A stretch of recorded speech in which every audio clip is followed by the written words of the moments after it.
In this podcast episode, Dr. Hyman sits down with Autumn Smith, a functional diagnostic nutrition practitioner. Together, they delve into the profound impact of food quality, especially meat, on human health, mental well-being, and the environment.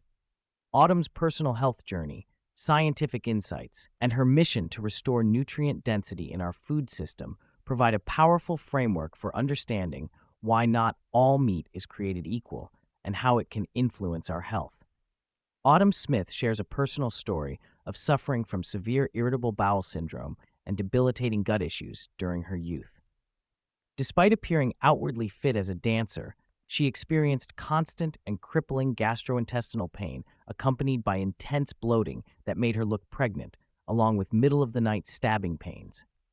She recalls how conventional medicine offered limited answers, often dismissing her symptoms as stress-induced or psychological rather than physiological, a common misconception rooted in an outdated gut-brain paradigm. What Autumn found transformative was a fundamental shift in her diet. By crowding out processed foods and embracing nutrient-dense whole foods, including high-quality animal products, bone broths, fermented foods, and stabilizing her blood sugar with low-carbohydrate meals rich in vegetables, she began to heal. The dietary change lifted the mental fog and dramatically improved her anxiety and depression, underscoring the often overlooked gut-brain connection. This personal breakthrough fueled her passion for the nutritional metabolic psychiatry movement, recognizing that diet can be a critical factor in managing mental health issues beyond just medication. The podcast moves to explore the structural problems within the modern food system. Autumn explains that the nutrient density of our foods has plummeted due to industrial agricultural practices that degrade soil quality. The rich, life-supporting soil that historically enabled plants to absorb vital minerals has been stripped away, depleted of its microbes and minerals through relentless tillage, chemical inputs like pesticides, herbicides, and synthetic fertilizers, as well as monoculture farming. This degradation means the foods people consume today, fruits, vegetables, and animal products alike, contain far fewer essential micronutrients than those grown a century ago. For example, comparing apples from the early 1900s to those of recent decades shows drastic reductions in calcium, magnesium, and iron content, which compounds over time to compromise public health at the cellular level. Autumn stresses that we are filling our bellies but starving at a micronutrient level, and that true nourishment depends on restoring soil health alongside changing diets. Autumn highlights groundbreaking research that fundamentally challenges the simplistic narrative about meat as merely a source of protein and fat. She details a collaborative project known as the Beef Nutrient Density Project, which assesses how different farming methods affect meat's nutrient and phytochemical content using metabolomics, a sophisticated science that analyzes thousands of bioactive metabolites in foods rather than just basic nutrient panels. This research reveals that meat carries a complex array of beneficial compounds, many of which originate from the diversity and quality of the plants the animals consume.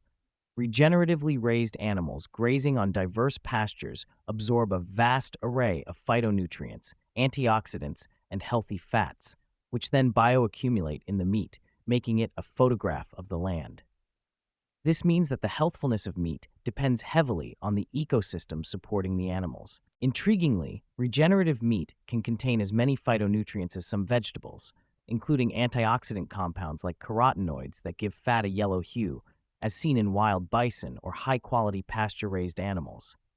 The omega-3 fatty acid content, including EPA, DHA, and DPA, and a more favorable omega-6 to omega-3 ratio are significantly higher in truly grass-fed and regeneratively raised meat compared to conventional grain-fed or feedlot animals. Additionally, specialized fats like conjugated linoleic acid are elevated in grass-fed meat, potentially offering anti-cancer, cardiovascular, and metabolic benefits. These findings dismantle old myths that demonize saturated fats in meat, especially since the types and diversity of fats vary significantly by diet and farming practices. Some saturated fats in grass-fed meat have neutral or even protective effects on cholesterol and heart disease risk, contrary to decades of oversimplified dietary fat guidelines shaped in part by political and industry influence. Autumn clarifies that grass-fed labels can be misleading today, as many animals are grain-finished or given total mixed rations that reduce the nutrient value of their meat. She contrasts feedlot beef, factory-farmed, with genuine grass-finished and regenerative meat, emphasizing the superior nutrient profile of the latter. Regenerative agriculture, a system that mimics natural ecosystems by promoting biodiversity, rotating animals across diverse pastures, and avoiding chemical inputs, revitalizes soil and produces more nutrient-rich foods. Moreover, regenerative agriculture has vast environmental benefits, including restoring soil carbon sequestration, enhancing biodiversity, improving water retention, and reducing runoff pollution. Healthy soils harbor microbial populations that not only nourish plants, but may also support human microbiome diversity and mental health, connecting planetary and human wellness inextricably. Autumn and her husband's company, Wild Pastures, strives to make regenerative meat affordable and accessible by sourcing directly from American farmers practicing holistic management, promoting whole animal utilization, and eliminating intermediaries. With rising meat prices in conventional markets, their approach offers consumers an entry point into supporting healthier food systems without breaking the bank. The discussion extends beyond beef to address the nuances of chicken and pork quality. Conventional poultry and pork tend to have an extremely skewed omega-6 to omega-3 ratio, sometimes as high as 20 or even 30 to 1, largely due to grain-based diets. Since chickens and pigs are monogastric animals, single stomach, they incorporate these imbalanced fats directly, which can exacerbate chronic inflammation in humans and contribute to diseases like heart disease and mental health disorders. By contrast, grass-fed ruminants, cattle, bison, can biohydrogenate fats, modulating some of these imbalances. Autumn and her team work on developing special feeds and husbandry techniques to improve these ratios even in non-ruminant animals, bringing them closer to the 2 to 4:1 omega-6 to omega-3 ratio that supports health. Consumers often mistakenly perceive chickens as a healthier option when much of today's chicken supply may promote inflammation due to poor feeding practices. Throughout the conversation, there is an overarching theme that food is the most powerful medicine we have, especially when nutrient density and quality are prioritized. Autumn emphasizes that significant health transformations, including for mental illness and chronic diseases, can begin with diet changes rooted in whole, minimally processed foods rich in micronutrients and phytonutrients. She underscores the importance of supporting regenerative agriculture, not only for personal health, but as a critical intervention for public health and ecological sustainability.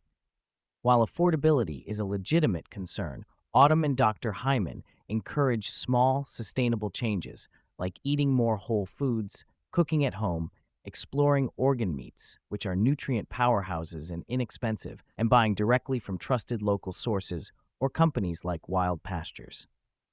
The podcast also challenges the widespread narratives that nutritious food is only for the elite, asserting that the true cost of cheap, ultra-processed foods manifests in chronic illness, environmental degradation, and quality of life deficits.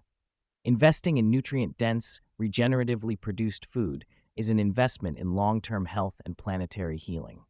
The episode closes with a powerful reflection on the mutual interdependence of human health and the environment. Autumn and Dr. Hyman evoke the wisdom that by healing our soils, the living foundation of our food systems, we inevitably heal ourselves.